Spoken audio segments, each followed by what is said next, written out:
Mr. Andy Janovich. How you doing, my friend? I'm doing good. Thanks for having me.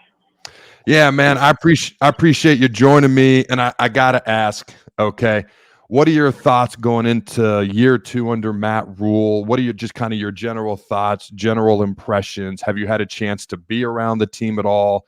And whether you have or haven't, kind of what are your thoughts on the excitement level for year 2 under Matt Rule?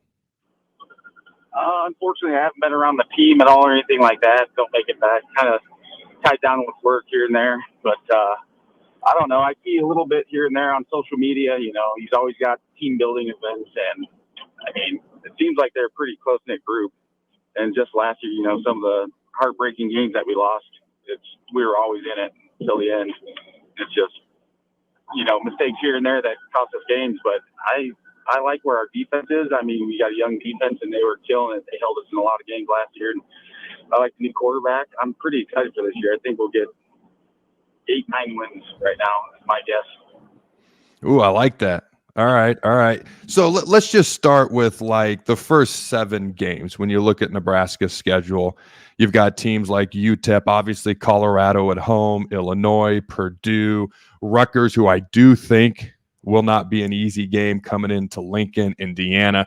When you think about Nebraska's first 7 opponents, all right, you think Nebraska can win 8 or 9 games this year. Let's just look at those first 7 games as a whole. What do you think Nebraska's record needs to be? Because the last 5 games of the year, you've got Ohio State, Iowa, UCLA, USC, Wisconsin. So it gets a little bit tougher the last 5 games. What do you think Nebraska's record needs to be after the first 7 games to say end up 8-4 at the end of the year? I'd say at least 5-2 right now.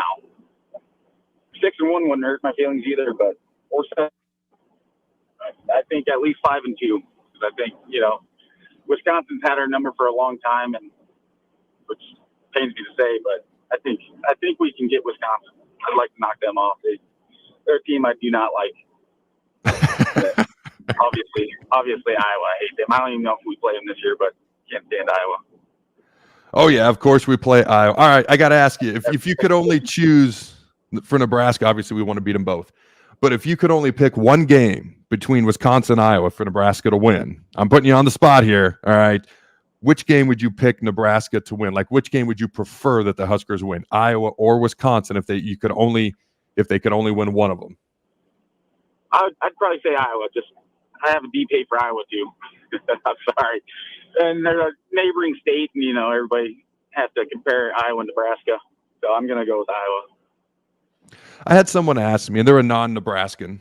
So, you got to forgive their ignorance. Great person, but Nebraska football is not their strong suit. They go, do you guys even have a rival anymore? And it actually got me thinking, because obviously Iowa is the first team that comes into my mind. But when you think about Oklahoma of yesteryear, Colorado for a while, the whole little brother, big brother thing, they wouldn't allow people to wear red in their building for the longest time. Do you consider, is Nebraska, Iowa a true bitter type rivalry, or is it something that's not quite there yet in your mind? That's a tough one, actually. I don't even know how to answer that one. Yeah, I think it'll get there. It's probably not there yet.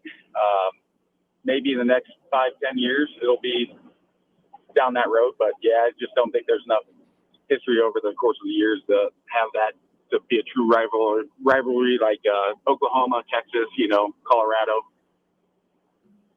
back in the day, I do think, because the rivalry, unfortunately, has been a little one-sided. Nebraska got the win a couple of years ago on the road. Iowa ekes one out in last year. I do think if Nebraska can go on the road and get that win the last game of the year on Black Friday in Iowa again, which means we will have beaten them twice in a row in their house 2 out of 3 years, I do think that helps. And I do think that helps lift the rivalry a lot to a little bit. And I think it'll bring more of a national appeal to that as well. So you mentioned Nebraska's close games last year. As we know, a lot of close games, a lot of close losses, et cetera, et cetera. What was the biggest thing that you saw last year that Nebraska was just missing on a little bit? And I'm going to take turnovers out of this because that's the obvious one. Other than turnovers, what's the next biggest thing you think Nebraska needs to improve on going into this fall to win those freaking close games? That's another tough question. I mean, a lot of times it seems like we always shoot ourselves in the foot, fourth quarter. So I don't know why there's some sort of lack of focus a lot of times there, or, maybe we're too obvious what we're going to run. I really don't know. It always seems like we're right there at the fourth quarter, and then we just shoot ourselves in the foot. But outside of turnovers, just sloppy play. I don't want to go into play calling because that's not my job, and I'm not going to, say that I could do a better job. But it's just always at the end of the game, it's like there's some sort of lack of focus, and we're playing not to lose, but not to win, Well, let's be real. Anybody who owns an NCAA college football game thinks that they're a better play caller nowadays. That's just kind of how it goes. So let's be real about that. My 15-year-old is telling me about the play call. So apparently he believes he could do better, but he is actually pretty freaking smart at football.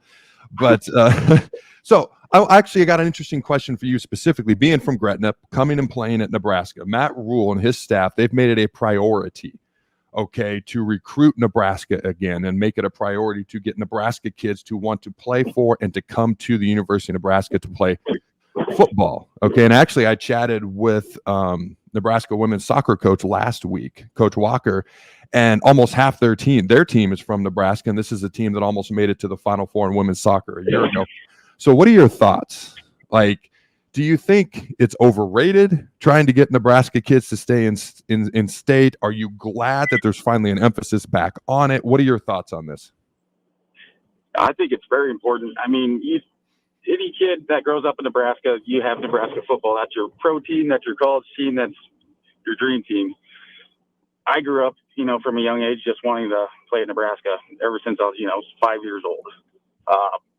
I just feel like you get the kids from Nebraska, they play harder, they put everything on the line compared to some of these scholarship kids out of state. They're kind of there for not everyone, but they're just there. They get to play football, they get a free education, all that, and they can make some nil money or whatever it is now. I just think you get these Nebraska kids walk-ons, and if you do get the scholarship guys, they just put a little bit more on the line and play with a little bit more heart, and I think that makes a big difference.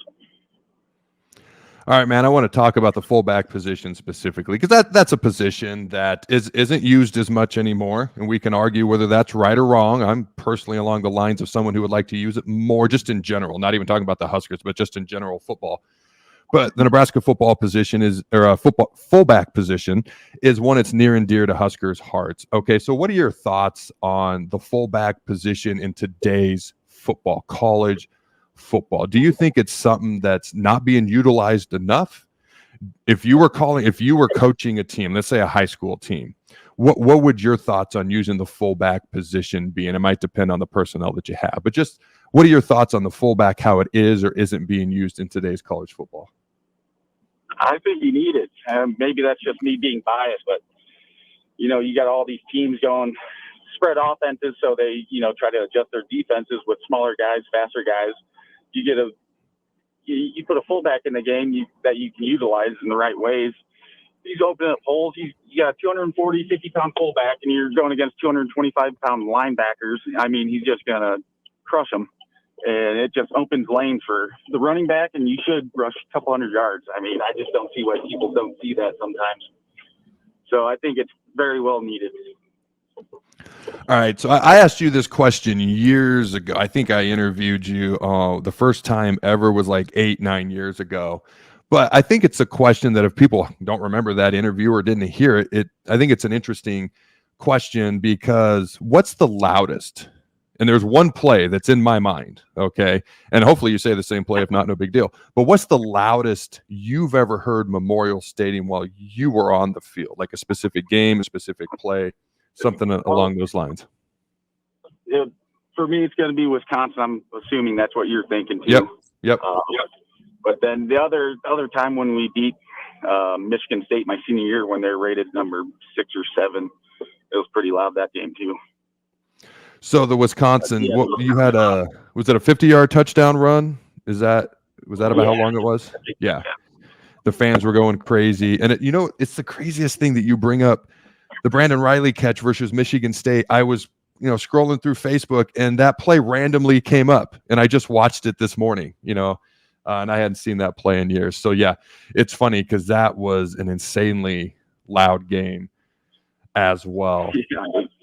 All right, my friend. I was going to ask you for a final record prediction for Nebraska, but you already said 8-4, 9-3. So is that kind of your final record prediction for Nebraska this fall? Then 8-4, 9-3. Yep, that's where I'm sitting right now. All right, man. What are you doing these days? I'm sure folks want to know what you're up to these days.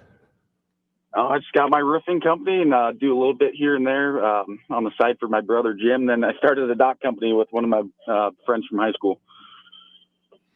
All right, man. Give it a plug. Where can people find it if they want to bring you in to do some work? How can people find it? Well, we got Andy Janovich Roofing, just so I can't forget. That's the roofing company.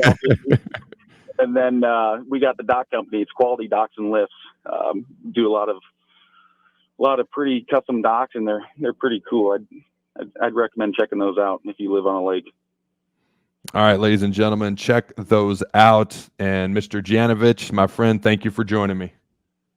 Yep, thank you very much for having me.